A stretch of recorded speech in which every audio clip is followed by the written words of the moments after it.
my biggest critique of like BetterHelp and even growth therapy is the fact that those are two separate things. Yeah. Growth therapy is BetterHelp's like competitor. Okay. There's another one called Sounder Mind. My only issue, particularly for BetterHelp and growth therapy, is you have these online therapy companies who weren't founded by therapists. Okay, why is that important? We've started, but why is that important? Because the important part is with that is just like when we're talking about our medical side of healthcare, right? So when you see MedStars taking over hospitals or Johns Hopkins, don't get me wrong, these are in a lot of ways adequate organizations, but these are organizations that are being led by people who aren't in the actual field that they're leading. That makes a big difference, because if you are running an agency that focuses on therapy and mental health, it helps to actually have a background in therapy and mental health. Otherwise, you're going to miss a lot of important things, a lot of ethical implications, right? Also, for instance, if you're running these big agencies, it's easy for you to not understand the difference between a licensed clinical social worker, a licensed professional counselor, a psychologist, or a licensed marriage family therapist. And particularly for a psychologist, because psychologists are great therapists, but psychologists follow a medical model. As in like, okay, what is the problem with this individual? Right, and that's a very specific and strategic way of addressing a mental health issue that's very medical, as in like we're examining the problems, trying to figure out what it is, what it's not, and then trying to treat it. It looks different than if you're coming at it from counseling, if you're coming at it from social work, which is like, okay, so what exactly is the issue that's impacting this client? Okay. Right. So as Brian mentioned in our podcast episode, the difference between viewing... What's your podcast?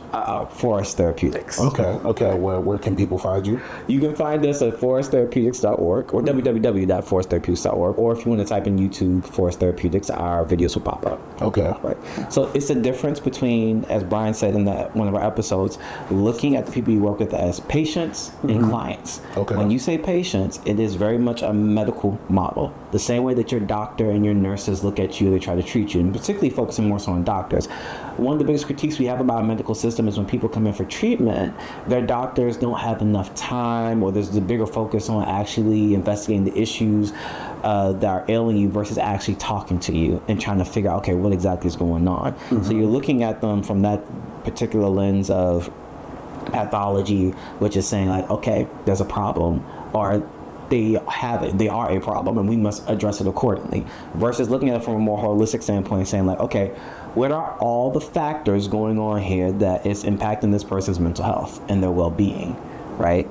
Those are two different ways of looking at it. And unless you're someone who's actually a practitioner in mental health, you wouldn't know the different lenses that these different types of clinicians look at addressing mental health issues.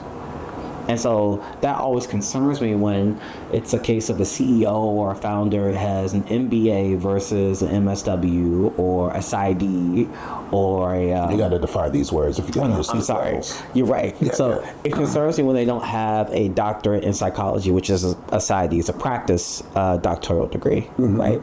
Or they don't have a master's in social work. Okay. Or they don't have a master's in family therapy. Those graduate programs gear you and train you in how to work with your clients. And so for me personally, if you're a CEO who has an MBA or some other degree, what do you really know about therapy? You don't. So what are you doing? You're outsourcing it. You're paying other people to come in and tell you what to do. And you're listening to an extent, but you're more so trying to figure out, how do I make this as profitable as possible? And the driving force is always going to be the profit. I know everyone likes to say, well, we're always concerned about our clients' well-being. I believe that to an extent, but I also do know that when you are a multi-million-dollar or multi-billion-dollar company, it's like profits 1A, clients' well-being is 1B. That's a problem. Okay. What would, for you, Dr. Lakeith or Dr. Sutton, which one do you prefer, Dr. Lakeith or Dr. Sutton? Dr. Lakeith, Dr. Sutton, Keith for the F. Okay. Doesn't make it. For you, as someone who runs their own private practice, what's the difference between you and your private practice and a company, a monumental company like BetterHelp, with all its resources and money and marketing? So I would say the difference is more so in our practice and policies. By that, what I mean is this: for the policy side, I'm very cognizant of, for instance, if I'm seeing a client that's coming in, let's say with a certain diagnosis or mental health issue, to where it's services for them is going to require a certain level of patience. By that, what I mean is this: if I have a client that has a high no-show rate, I'm not going to automatically say like, oh, we're terminating your services, you can no longer work with us. No, what I am going to do is I'm going to continuously have a conversation with them about, hey, what's going on? Are there any barriers to where you can't get to the office? Because if you can't get to the office, maybe we can do telehealth. If you can't do telehealth, then maybe we can figure something else out. We don't just discharge and just say like, okay, non-compliance. That's not our agency model. Our agency model is this: if it's a situation where there's a no-show, we're not going to just kick you out the agency and say like, well, come back around or some other time if we decide to work with you. We just say we put you on the wait list. Why? Because maybe right now isn't the time. Right now, maybe there's some other barriers or some other pressing issues to where it's like you can't make the commitment to therapy, but you are still a part of this agency. You're just on the wait list, and when you decide you want to re-engage, of course we'll put you back into play, preferably maybe with the therapist you were working with that you built a rapport with. If not, then with another therapist within our agency. And guess what, also, if we can't necessarily support you or house you in our ecosystem, in our own therapy system, we will work with you to find a clinician outside of our agency that makes sense to you, that makes sense to your insurance, that makes sense to your budget. I highly doubt that BetterHelp is taking the time to call around to other clinicians or emailing other clinicians saying, hey, we have a client, here's some of the symptomology, without giving too much personal information. Do you guys have any openings? We think there might be a good fit. And giving them that information and saying like, hey, if not us, here's another agency. They provide similar services, just a different clinician. Okay. So you're the first person I've decided to talk to on mental health economics, right?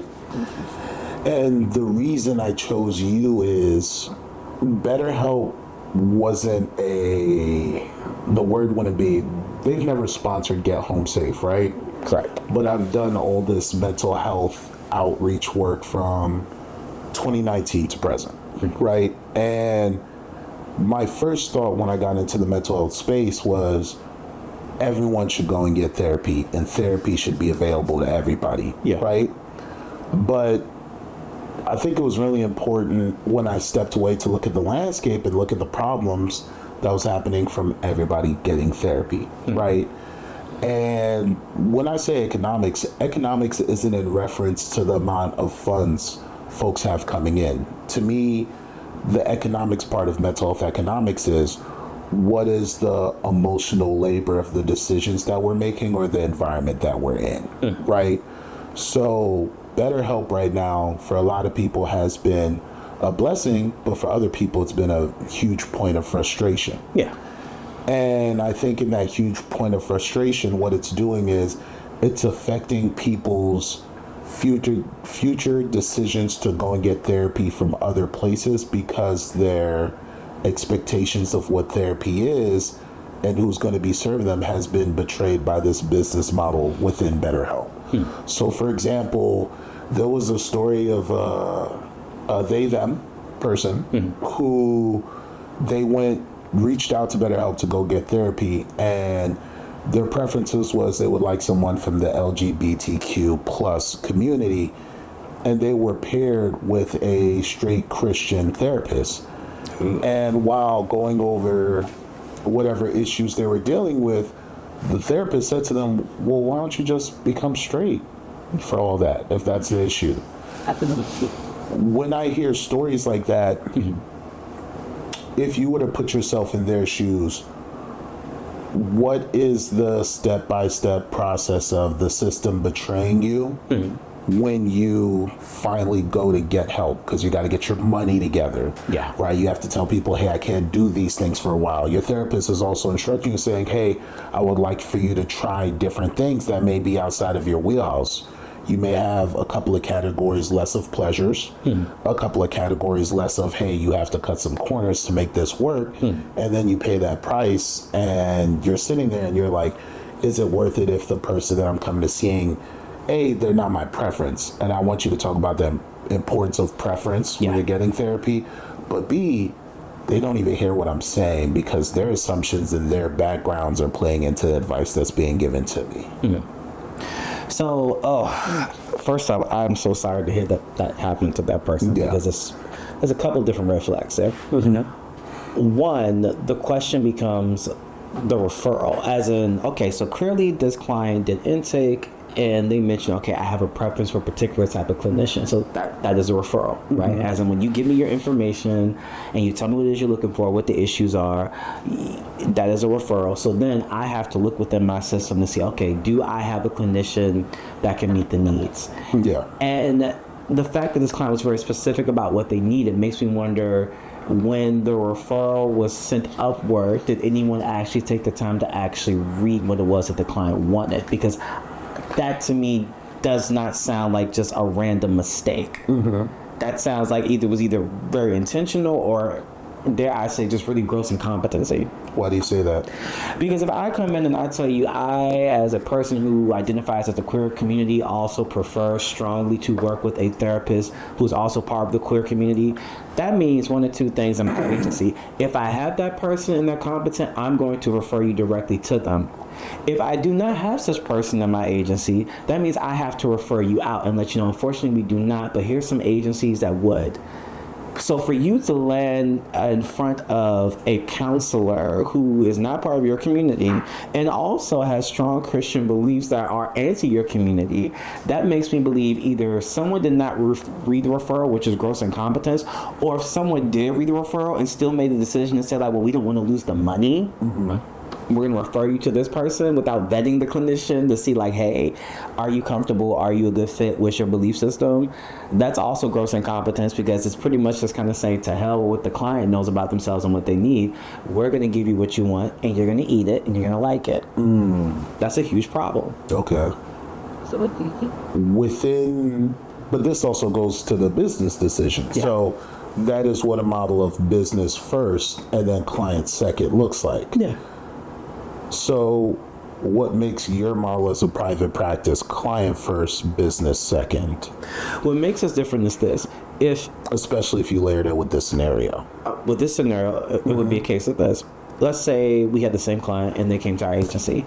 And if our agency did not have anyone as a practitioner, as a clinician that identified as a part of the queer community, we would refer them to another agency. Okay. So you're not afraid to lose out on business?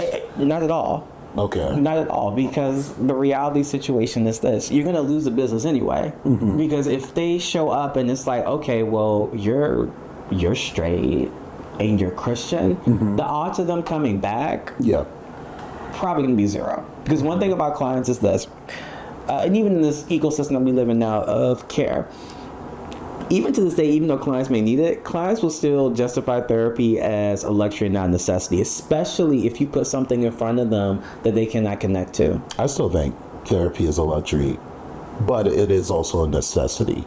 Yeah. Right. So I just happen to have a good deal on the therapist I have now. Yeah. But I know eventually the price of the brick is going to go up and I'm going to have that bag if I still want it.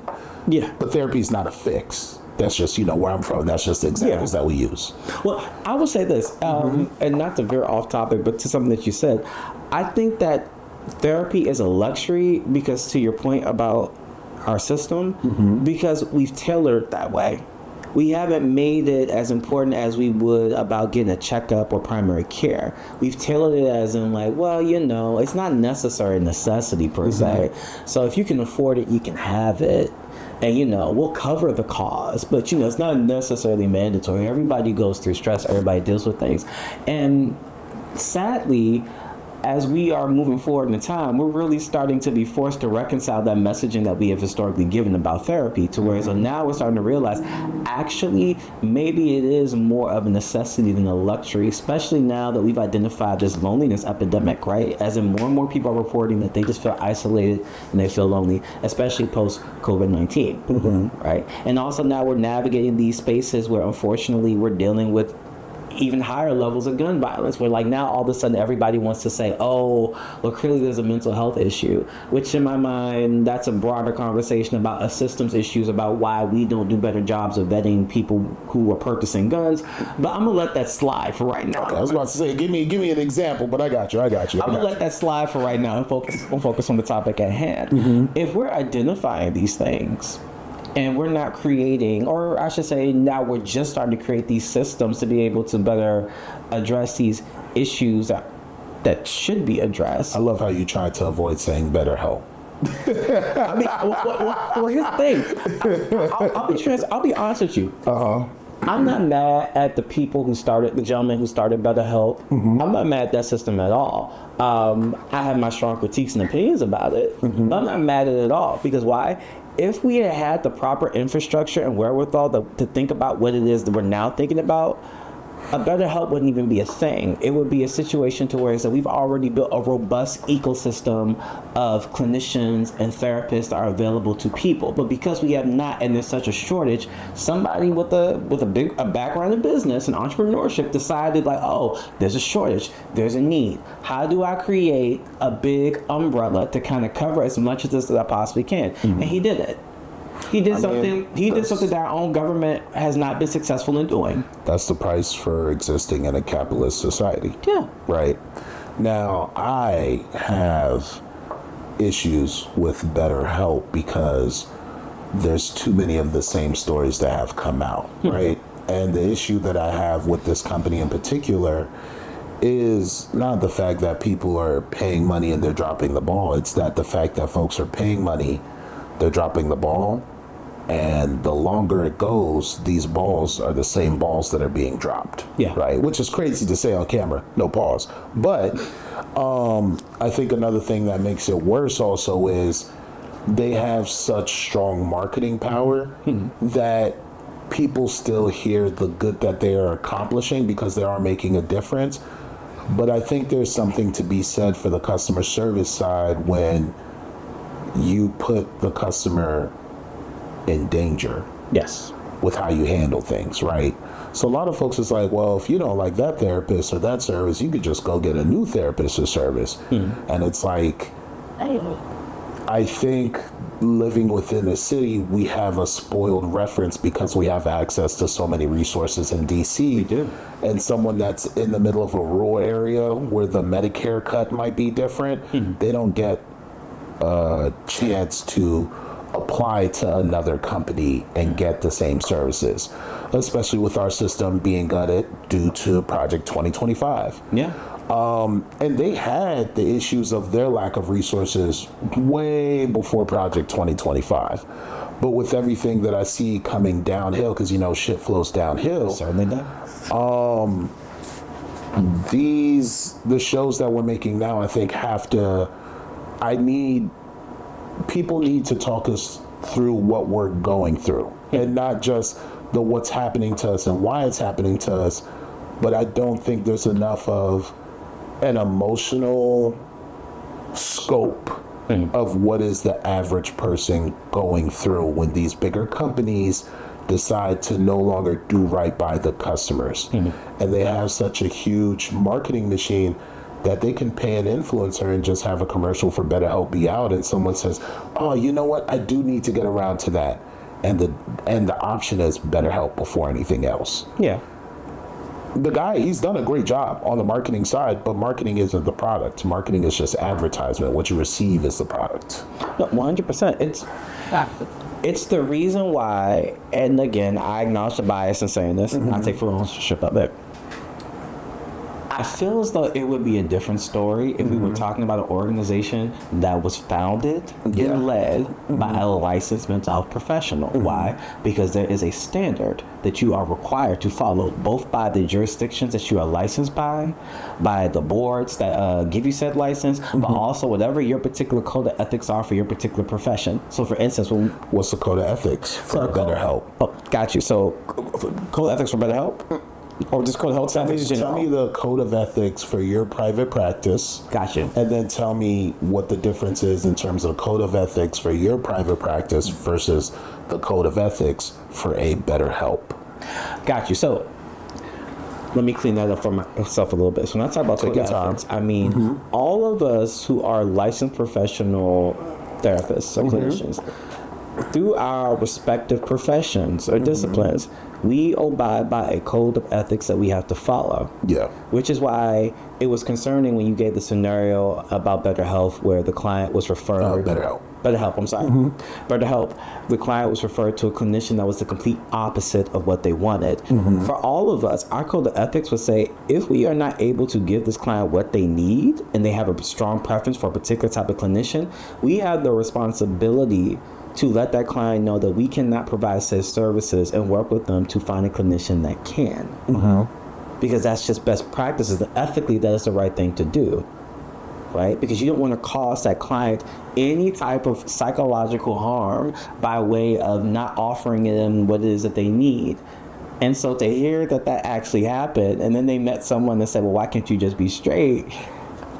That's the type of stuff for most clinicians that gets you reported to a board, that gets your license pulled. So that's the reason why most of us, when we run into those type of situations, there's a certain way that we have to handle them. Otherwise, we understand that will affect our ability to actually practice on a selfish level.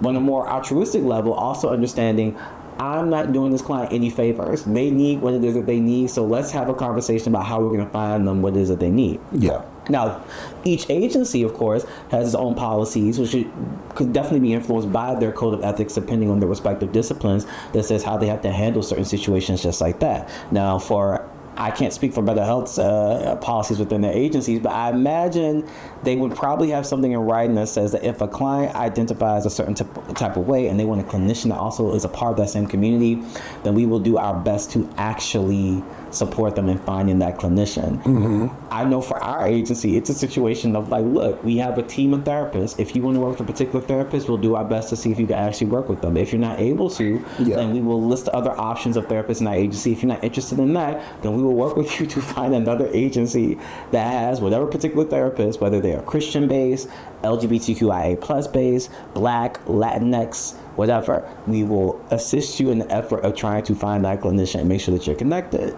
But it sounds like to me maybe BetterHelp doesn't necessarily do that. Or if they do it, it sounds like maybe they're not doing it as often as they should. So, in 2018, this was a quote that was on the BetterHelp website. And tell me what this makes you think of in terms of how a company functions if these are the words that represents the company. Okay. We do not control the quality of the counselor services. We do not determine whether any counselor is qualified to provide services, as well as whether the counselor is categorized correctly or matches you correctly. 2018. That sounds like something someone in a business would say, in a business mindset. What liability do those words create for that kind of business? So here's the thing. What concerns me in hearing that is that doesn't create any liability for the business, because they've outlined pretty much we're not responsible for anything that's going to happen once you get assigned a clinician. That's going to fall on the clinician. As in whether or not you're competent enough. And if you're not competent enough, which I would be concerned, because if you're a provisionally licensed clinician, as in like you are not independently able to practice on your own, you have to practice underneath the supervision of another clinician who is fully licensed, that could be very dangerous. Okay, how so? Because if I'm a provisionally licensed clinician and I'm just trying out therapy, and let's say they assign me someone with high symptomology, let's say I'm dealing with someone who has a mood disorder, they're very depressed, right? Okay, so depression would qualify as a mood disorder. Well, depression is a feature. Mood disorder is pretty much anybody who has an inability or difficulty regulating their emotions, particularly those negative ones, right? So I would say for even not regulating your positive emotions can be an issue too. Oh yeah, you can be overly positive to the point where like it leads to problems. As in, like, are you someone who constantly say yes to people even though you really mean no, and people you're pleaser? overwhelmed? Exactly. Okay. Exactly, right. So mood disorders, right? If they're not familiar with that, if they don't know what to do with that, and if they're offering some generic suggestions, as in like, well, you need to go outside, get some fresh air more, or you need to maybe connect with your friends more. depending on what it is the person is going through, that's not going to be sufficient. And so that right there lets me know you're going to set that clinician up for something very liable. And also what it does is it also lets me know in whatever referral system that you have, you're not matching up or being intentional about matching up clinicians with certain specialties with clients with special issues or different type of issues. So for instance, if I have a client that's dealing with generalized anxiety disorder, which is a very common anxiety disorder for people who have a hard time just really just kind of working through being anxious, being nervous, and I assign them to a clinician who, let's say, okay, well, I don't really do anxiety disorders, I do more trauma-informed care. What's trauma-informed care? So trauma-informed care is trauma-informed care is pretty much when you are able to provide mental health services to people who've experienced trauma. Right? Now, anxiety can be a symptom of the trauma. But if I am a clinician who is specifically trained in trauma-informed care and how to help people kind of manage that particular symptom, but not necessarily know all of the vast information and tools available to help someone who's dealing with generalized anxiety disorder, it's not going to match. Right? Okay. Because my area of expertise is like, okay, I'm trying to help you work through your trauma. Maybe the trauma of losing a loved one or trauma of going to war. Grief therapist. Exactly. If you're only in the situation like, well, I don't really have any trauma, I just have this anxiety, it's not going to match. And then as a clinician, I might feel a little incompetent because it's like, well, yeah, I know how to treat the symptom of anxiety, but I don't necessarily know how to deal with the actual diagnosis that is anxiety in itself, as in like generalized anxiety disorder. It's just not going to match. It's like the equivalent of, I need water, I'm thirsty. You got water, sir. Exactly. But it's like the client's like, I need water, I'm really thirsty, and it's going to kill me. And I'm a clinician that's just trained in, well, I only know how to weave blankets. Oh, yeah, that's an issue. That's an issue. It's like, I can always make sure you're not going to be cold, but I don't know if I have anything to offer in regards to that thirst, right? So you're not matching clinicians appropriately to the clients, and that's going to lead that clinician in a situation where they could be held liable if something bad happens to the client. And it's also going to hurt the client because if this is your first time going to therapy and your encounter is with someone who's not equipped to deal with your particular issue, because the bodies that be that referred them to you, or the company that referred them to you, set that up, then that's going to be one of those things where, like, I don't see the value of therapy. Therapy was a waste of my time. That therapist couldn't even help me, and it creates that cycle. Can we pause here? Sure. Are there steps of what betrayal does to someone that, as a therapist, you've had to cover and walk people through? And can you explain that to me? Definitely. So when you have a client who comes into therapy, and let's say they've had a negative experience with therapy prior, whether it was just with one clinician or several clinicians, the first step is having to acknowledge that. As in, me personally, when you're coming into therapy, I have to take your word for it. I have no way of knowing or verifying. And quite frankly, that's not necessarily my job. And we will get to that over the course of working with each other. So one, is having to acknowledge the fact that they've had that experience, because it's very real. Two, offering apologies for that. Not saying it's your fault as a clinician, but acknowledging the fact that, like, an apology needs to be extended because they probably never got it. So you're also apologizing for the community of therapists and what you represent. Correct. Okay. Correct, because that should not be anyone's experience that comes into therapy. But it does happen, and you want to offer a meaningful apology, even though, again, it's not your fault personally as a clinician, but you also recognize you are part of a system that has hurt this person. Okay. And so offering offering a meaningful apology, right? And then from there, having conversations with them about, okay, so you're re-engaging with this, which is, wonderful. We want you here. What does safety look like in this relationship? Because I need to know what happened in those last therapy relationships that felt unsafe, that put you in a position where you lost faith in it, or you couldn't find the value in it. I need to understand that, so that's not repeated here, because I want you to see, and this also goes into number 4, how intentional we're going to be about this relationship. We're going to be transparent. You can be honest with me about what's not going to work, what's working, so that way I can tailor a service, I can tailor a treatment plan that's actually that's going to be beneficial to you. And it's starting off just with that transparency and letting them know that, yeah, you had a messed up experience. I'm really sorry about that, but this is going to be different because we're going to talk about what you did not like, so that does not happen here. And then from there, we're going to create some rules. And then from there, we're going to talk about how, whatever it is you want to address and whatever it is you want to work on. And then from there, we're going to create a treatment plan that feels safe and responsible to you. And guess what? I'm giving you full permission to hold me accountable as your clinician. At any point where you feel as though this is either unsafe or this is useless or it's not beneficial, we're going to have a collaborative conversation about that. And I'm going to make sure that I'm not stepping on your toes or running in the opposite direction, but actually building up our trust, or building up your trust and me to say like, yeah, this is uncomfortable, but you've been transparent with me to this point. I'm going to keep on following or keep on leaning inwards to you so we can keep on working with each other. It's really having to undo what was done before by being as transparent and honest and taking ownership as you possibly can. I know it seems messed up as a clinician, like taking ownership of some of the clinician's mistake. It's like, yeah, you're going to have to, because guess what? We're still a part of the same system. You know it's not you personally, but you also understand we're still a part of the same system. Yeah. And that some healing has to occur.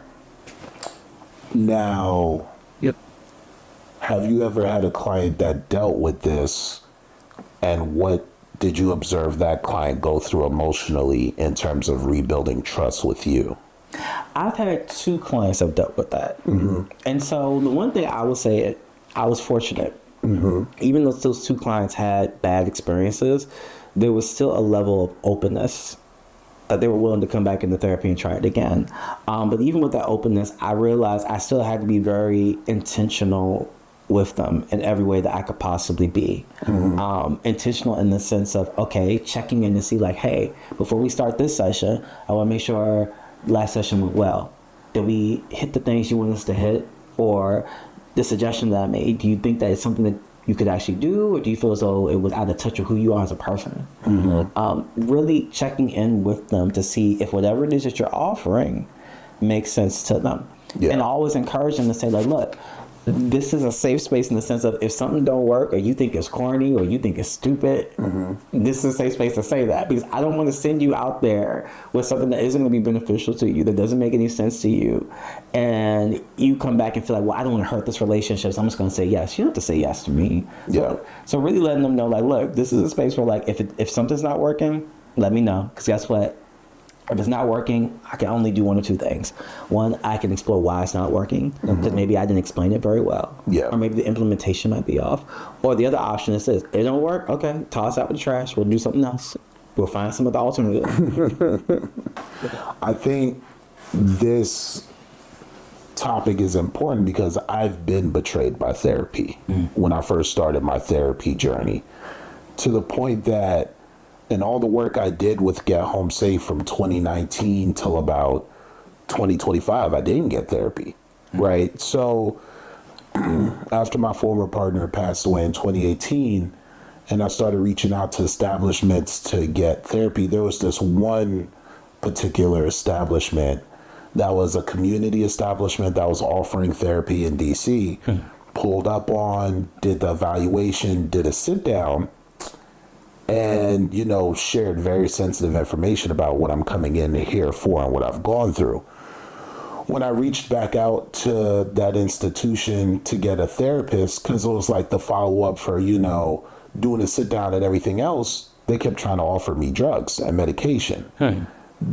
For number one, it was a psychologist, and I know the way that they move is different when it comes to therapy. It is. Right? They're great, but it's different. Some of them are.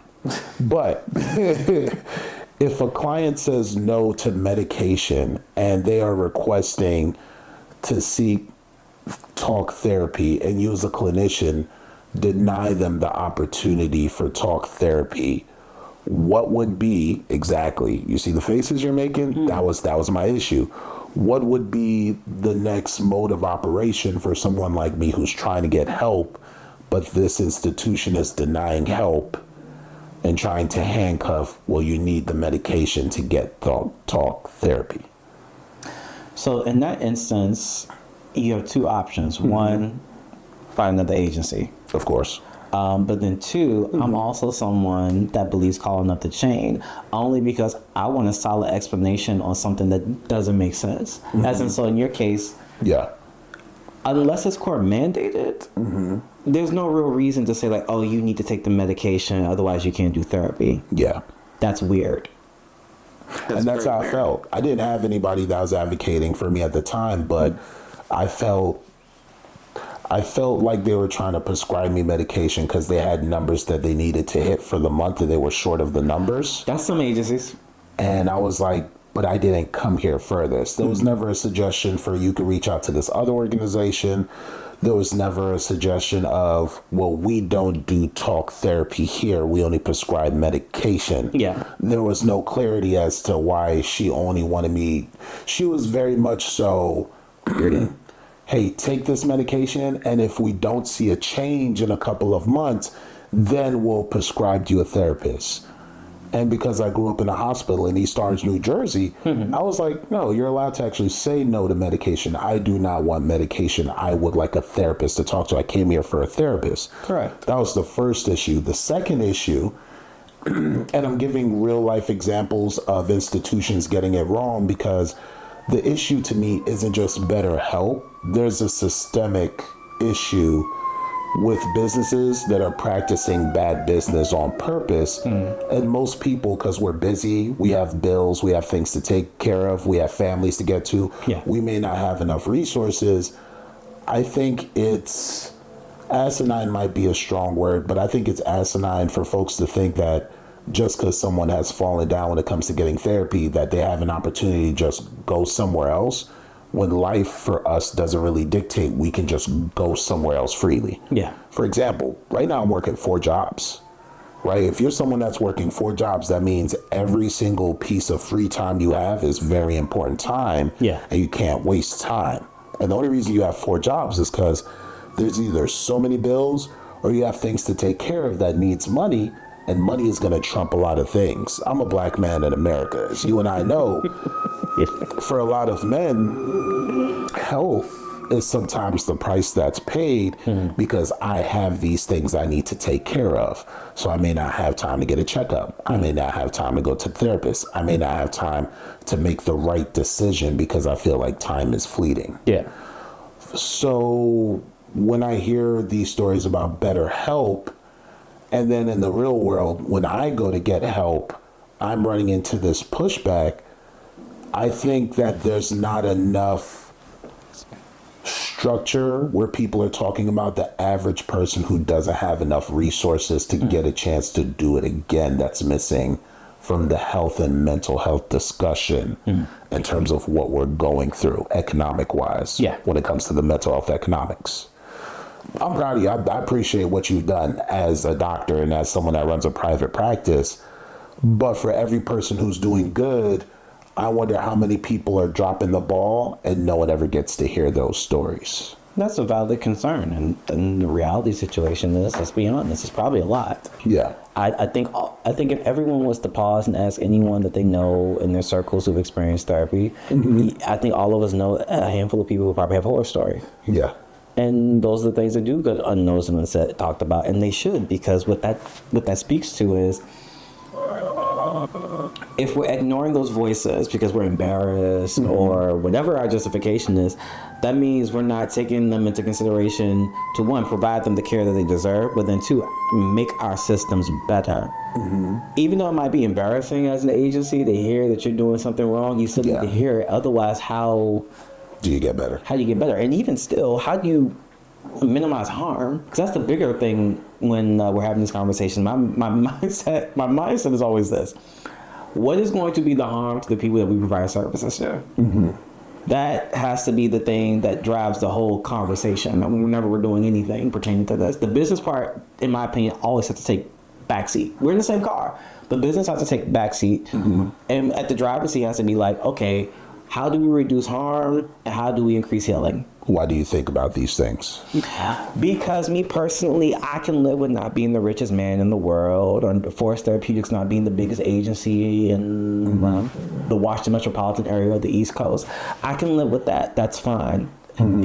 I could not live with, someone that got referred to your agency, they ended their life because they couldn't get a hold of you, or because they had a bad encounter with the client, or hey, the kid that you were working with, things didn't really work out at home, so they had to go into child protective services because their parents just found them to be, I use a legal word, ungovernable. Go ahead. I couldn't live with that because two things. One, I'm human. I couldn't think that I would hate to believe that anything that I've done has led to the demise of another human being. Two, it goes back to our ethics. I think all of us who chose this field have a sense of it and want to do right. Well, I say a sense, not saying like full sense. I'm gonna say full sense. I'm not gonna say full sense. Yeah, but some are trying. Have a more. Some people have a morsel of sense of wanting to help people in a way that is safe. I can. Those are the things I could not live with if I am the source of someone's harm. So even with the price of gas going up, even with the price of groceries going up, even with the price of electricity going up, even with the price of rent going up, your moral compass still keeps you aligned with, well, am I doing right by the person that I'm here to serve? Correct. Because for me, one, I recognize this, and I believe this wholeheartedly. The joys of growing up in the area where you provide services. Yeah. There is not that big of a difference between me and my clients, except for maybe I just lucked up and maybe I had a different set of parents. Yeah. Or maybe I lucked up and instead of going left, I went right. Or maybe I lucked up because instead of living on that block, I lived one block over, right? And there's a huge difference. Exactly. And so for me, I recognize circumstances are not that different between me and my clients. And honestly, where I am with it, I love it because it makes me more relatable to my clients, but also as a practitioner, it makes me more empathetic and sympathetic to my clients. As in when they come in and be like, man, these bills are kicking my ass. And I'm like, I know, tell me about it, right? It's relatability. I don't want to ever become the type of practitioner where, because you were talking about the house on the hill. I don't want to become that type of practitioner where it's like I'm in the ivory tower on top of the hill just kind of looking down and just offering maybe one or two pearls to clients. It's like, no, I got to be there down there with them having these conversations and working through these things. And again, I'll speak for myself. I don't want to speak for the other side. For me, coming into this, there was no thoughts of being rich. There was always thoughts of like, I'm gonna pay my bills. And I'm gonna be able to take care of me and mine. But there was never any thoughts of being rich. And I never really thought about it until this conversation, the freedom that comes with that.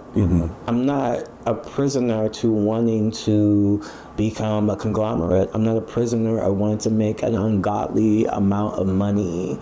I'm not a slave to any of those things. If anything, I am someone who is free of those things and able to offer care and services and practices in a way that still follows the rule of the law, but also still allows me to have some flexibility to where it's I can offer some services. So for instance, example I would give is, for our agency, you lose your insurance. Agency? I'm sorry, Forest Therapeutics Counseling Consulting Services. Check us out, foresttherapeutics.org.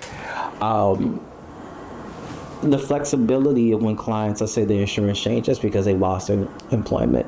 We can still do therapy. We can float it maybe for free for a little while. Not forever, but for a little while. Or, we have a sliding scale. We have some numbers, what number would you feel comfortable with? You're comfortable with that number?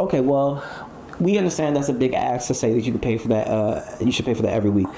Are you in a place based off of the assessment of the clinician where maybe we should meet every other week for a while until either we get some insurance or until some other opportunity presents itself?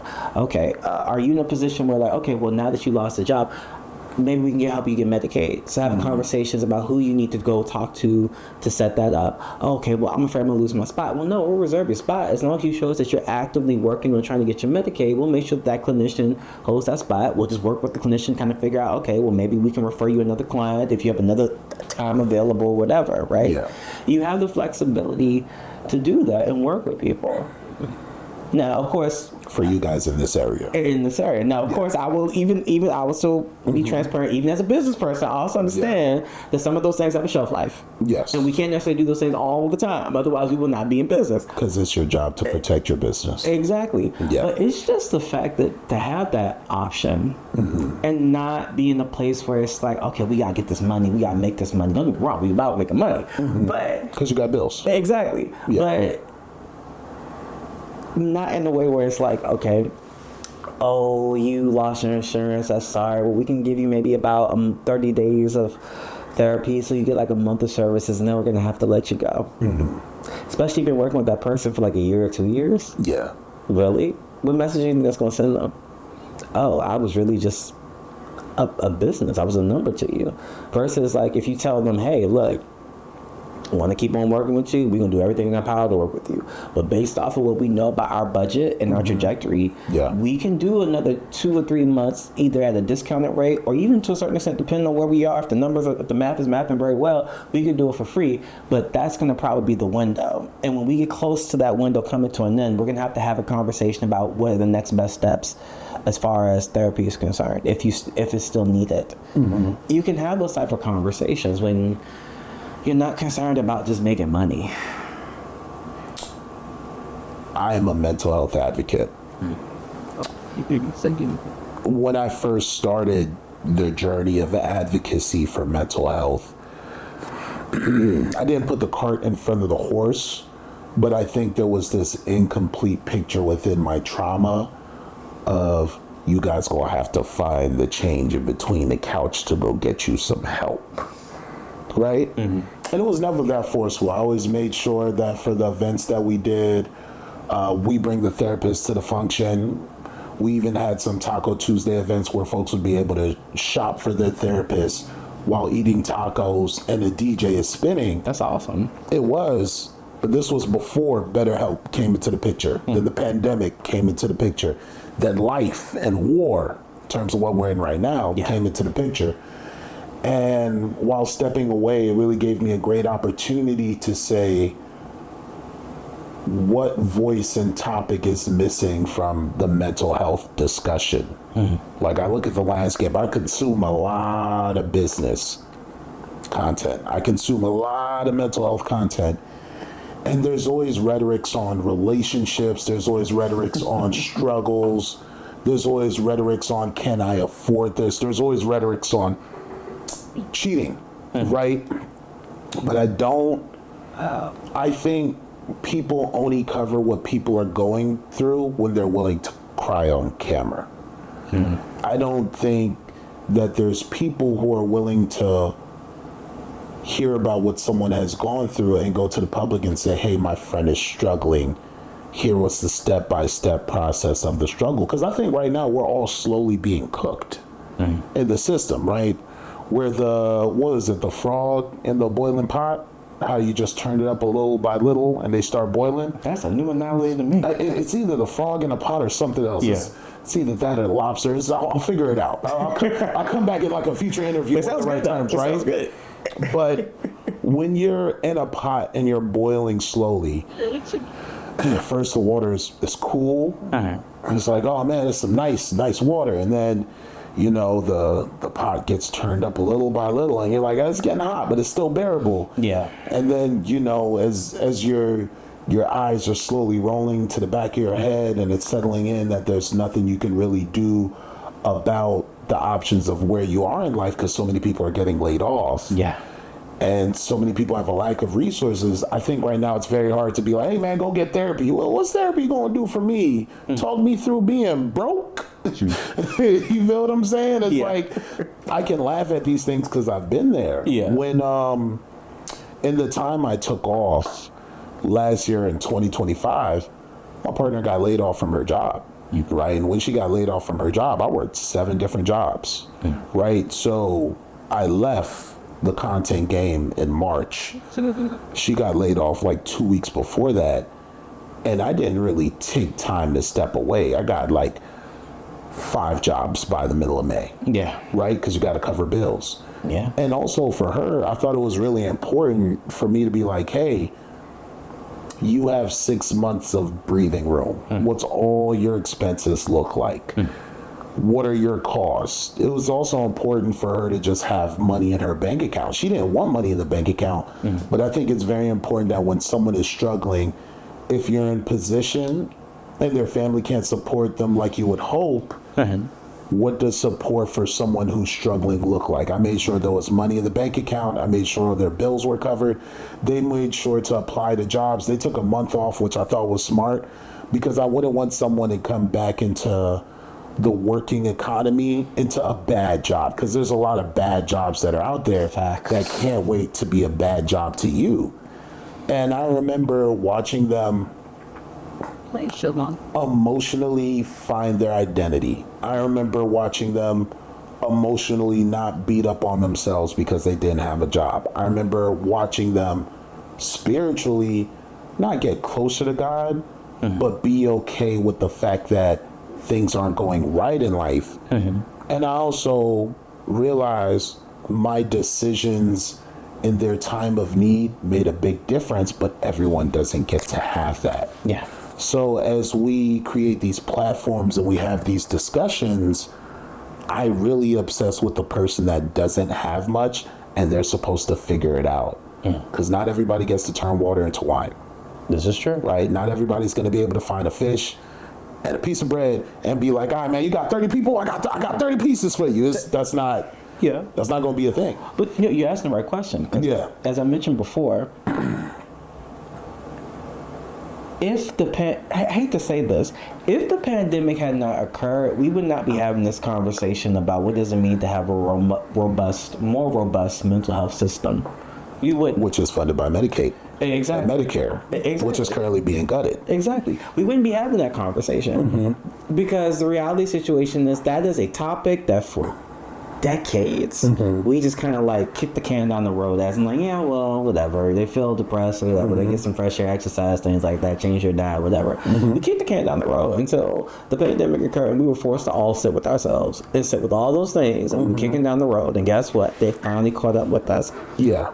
It finally caught up with us. And to your point, I often get frustrated and I realize there's no value in thinking this way, but I can't help my mind drift backwards with this topic, which is all the things that you mentioned to where, so if we had given this the attention that it needed, maybe, I'll be kind, I really feel like 5 decades ago, I'll be kind, so maybe just 2 decades ago, what we're dealing with now, particularly when people are losing their jobs. On purpose. With the excuse of AI. Exactly. Yeah. We would have a mental health system that could still support them and talk about the unfairness of losing your job, the pressure that comes with losing your job, losing your identity. Exactly. We can have a space where they can get those services and it can be funded and they can get the support that they need that would actually maybe even allow them to take some time to breathe and then get back into the job market even more refreshed, renewed, stronger, more confident, more self-aware than before to show up and be more productive since America loves productivity. I'm just saying, we love productivity. Like we're one of the few nations in the country, in the world that be like, we work day and night, we grind, and then try to figure out, well, why come our life expectancy is so much lower than most other developed nations in the world? Or another side of that is this administration really wants everybody to have kids, but you've gotten rid of all the services for the kids to be taken care of, for the kids to be fed, for the kids to have a place to go to so the adults can go to work to afford the kids. But the demand is, we want you guys to have kids because we need more of a labor force. And it's like, guys, you can't gut the foundation the kids would lay and sit and take naps on for the adults to go to work, for you to have a proper working economy if you gut the system. Exactly. That doesn't work that way. But then not least all. And go ahead. Sorry. There's also been a special on More Perfect Union that covers trad wives, because a lot of trad wives that were depending on the system or that wanted the lifestyle realized, wait, how am I supposed to afford the system? How we're supposed to afford work and how our kids supposed to be taken care of if you're gutting the system? And now they're on food stamps, but the food stamps are being cut.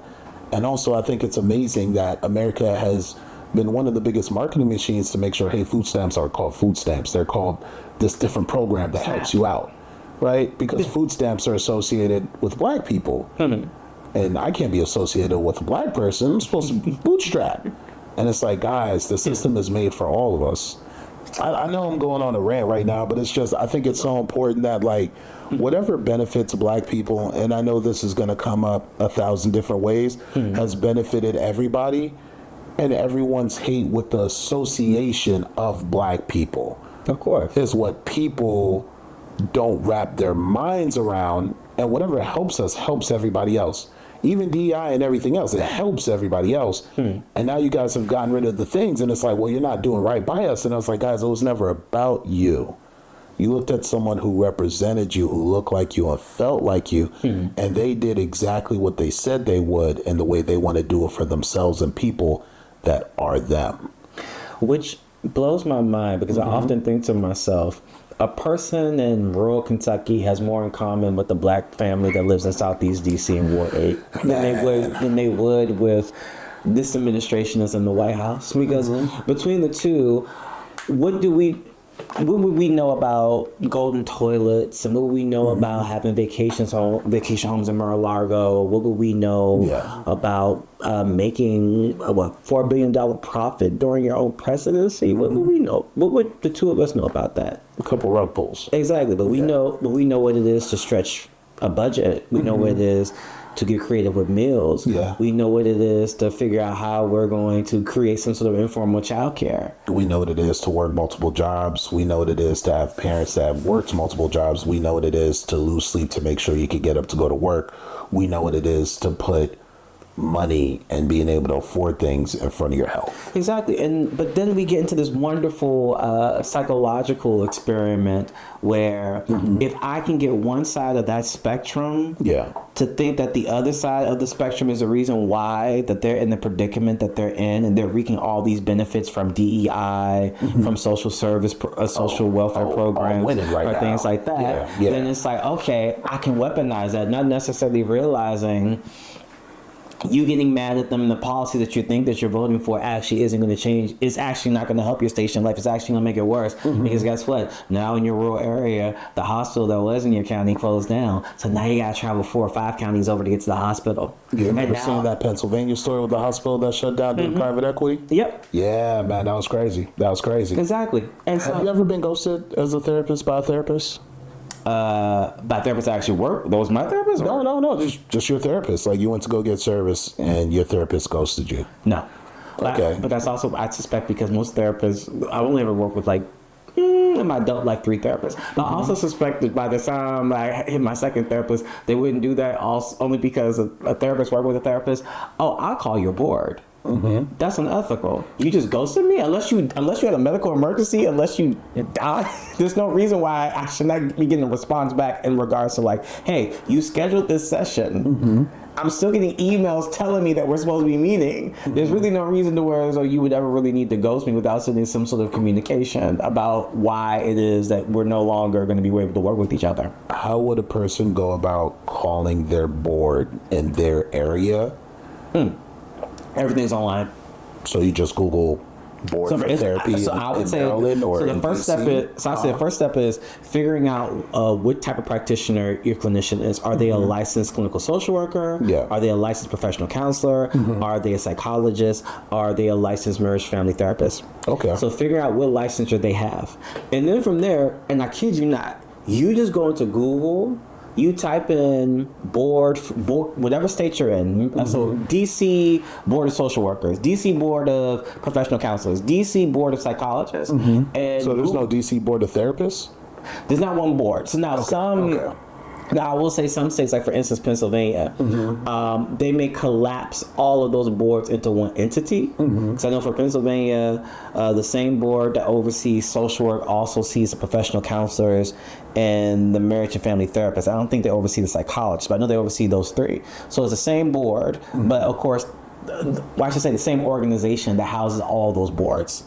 Right. So you can contact just that one spot and they will say, well, okay, are they a therapist? Are they a clinical social worker? Okay, we'll see the clinical social work side, counselor side.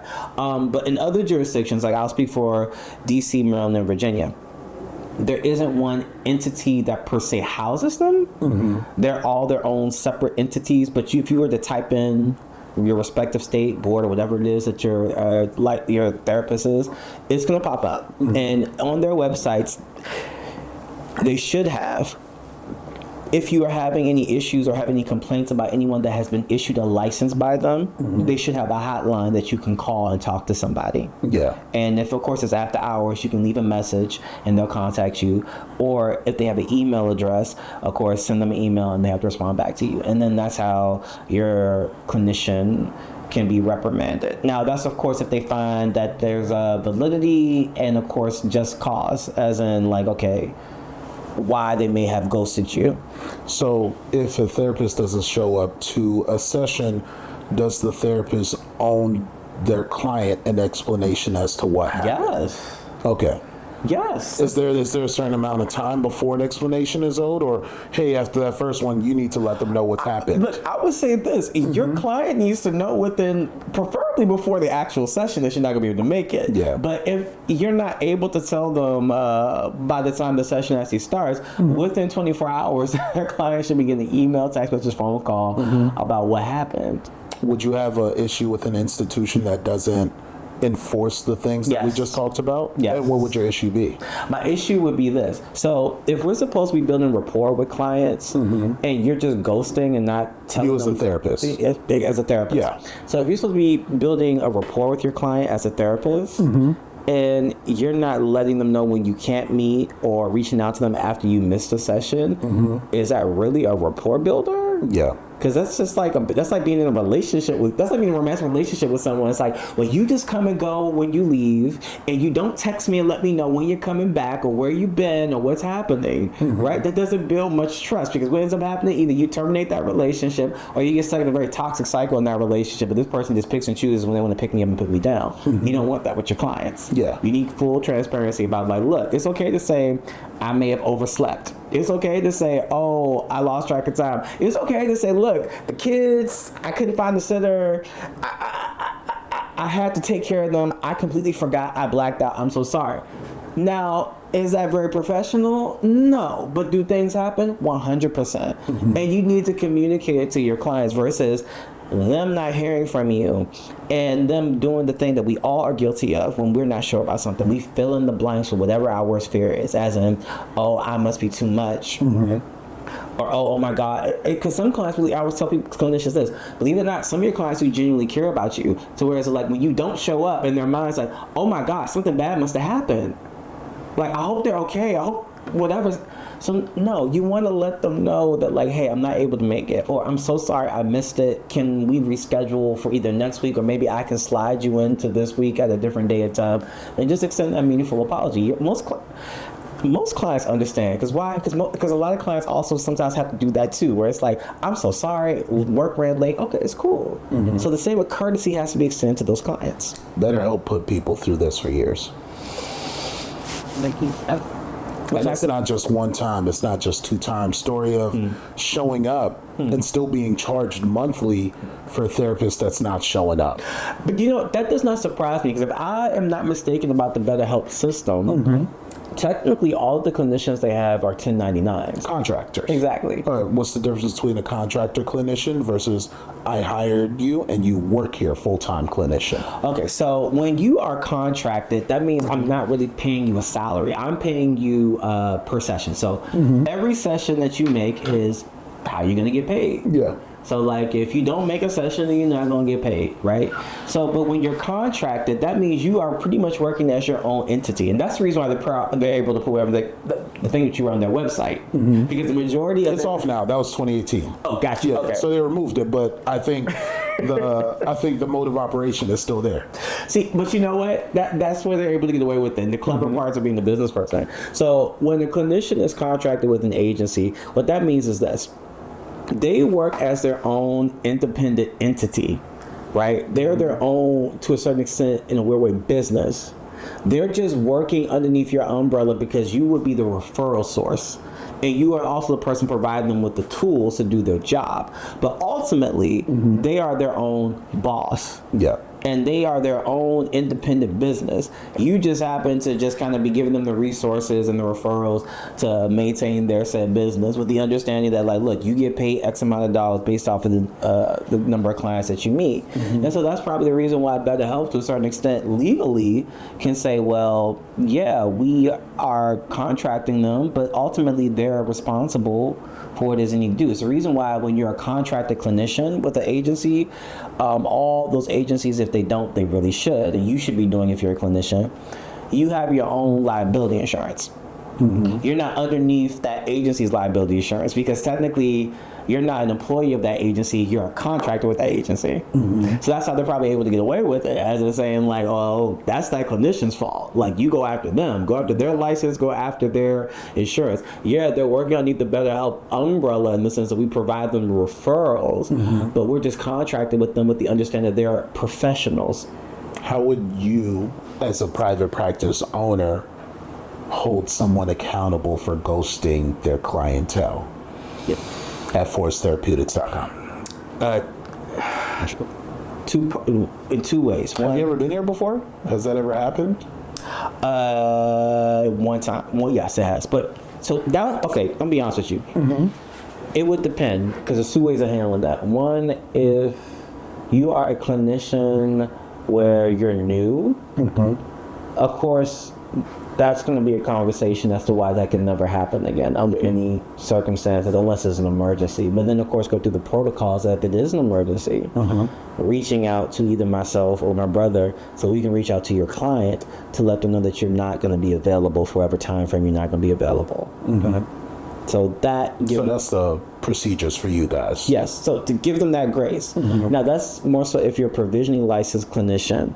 If you're a fully licensed clinician, and let's say it's not an emergency, because if it's an emergency, it's always a different story. But if it's not an emergency, where you just ghost a client, and let's say I also get another call from another client, and then another client, then it just becomes a case of, with all due respect, you got to go. And I don't mean that in the sense of being a hard ass or being difficult, but if you're fully licensed and you've been doing this for X amount of years, and you are ghosting these clients, that's a huge problem for us, because you're supposed to be building a safe space and relationship with these clients, where so by the time that they called me and reached out to me, I'm willing to bet you this is not a one-time thing. Because most people, if it happens once, they'll let it slide. But by the time 2 or 3 rolls around, now we're getting into a pattern to where as though you're hurting them.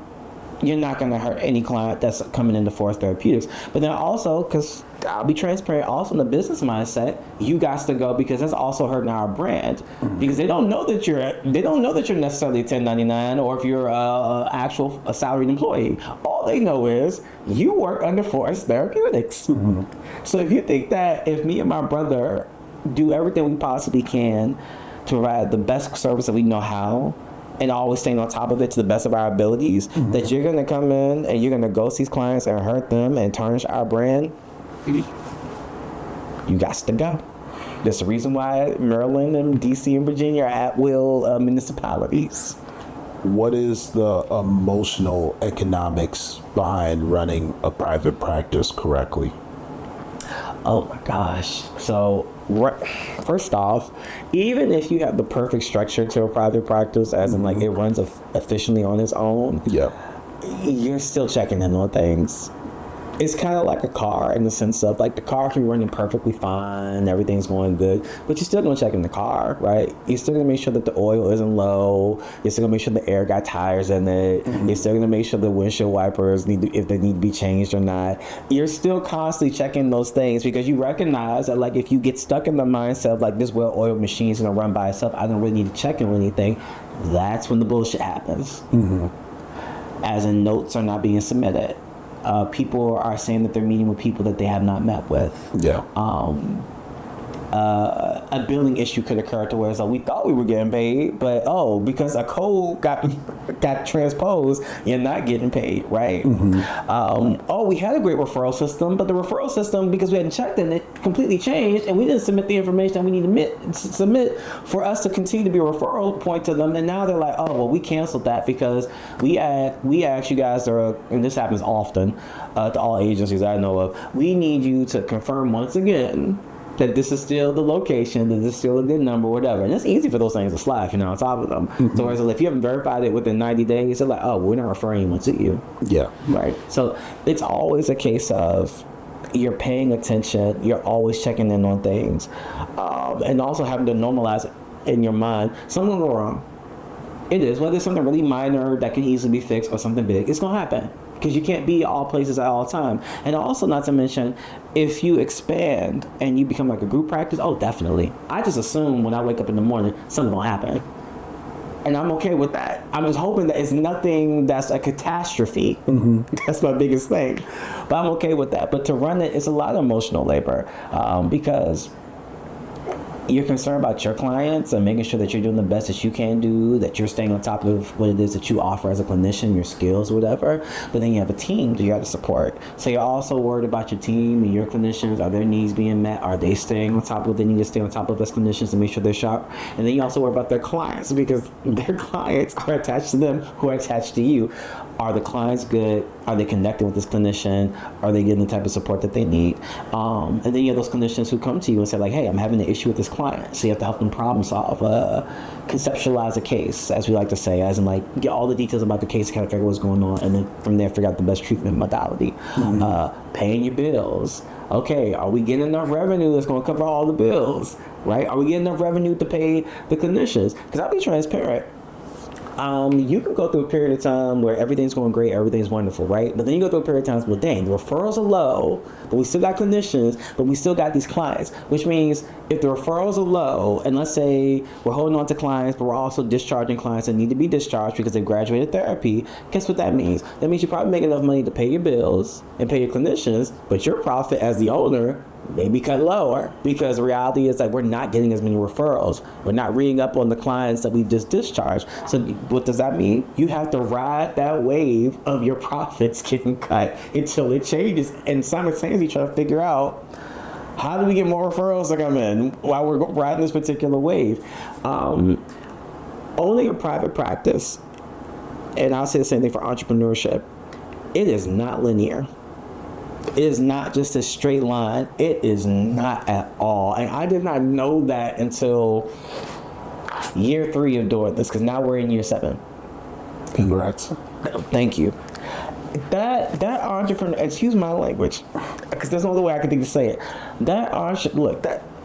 That motherfucker zigzags. It zigzags, go over mountains and shit. Like, how the hell we gonna climb that? Goes down the valleys where it's like, I think we need a rope to climb down there. And then comes back up, and sometimes it might decide, we're gonna cross a pond.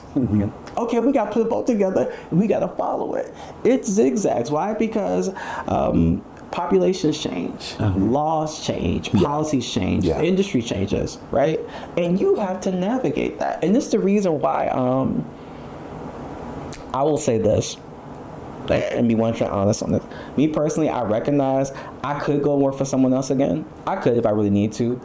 Is that my plan? No. Why? Because I will say what I had to learn was falling in love with the business part of this. And I love the fact that with the business part of this, you have more autonomy to do the things that you want to do, both personally but also professionally. Like I said prior about being flexible with clients when they're going through hardships and things like that. Me personally, where I'm at right now, I could not see myself working for another agency only because the arrogance of owning a private practice, but also because of the fact that, like, if a client is dealing with a hardship and I get told, well, you can't see them anymore because they don't have insurance anymore, I'm going to look at you like you're wild and say, well, they're still going to be in my schedule.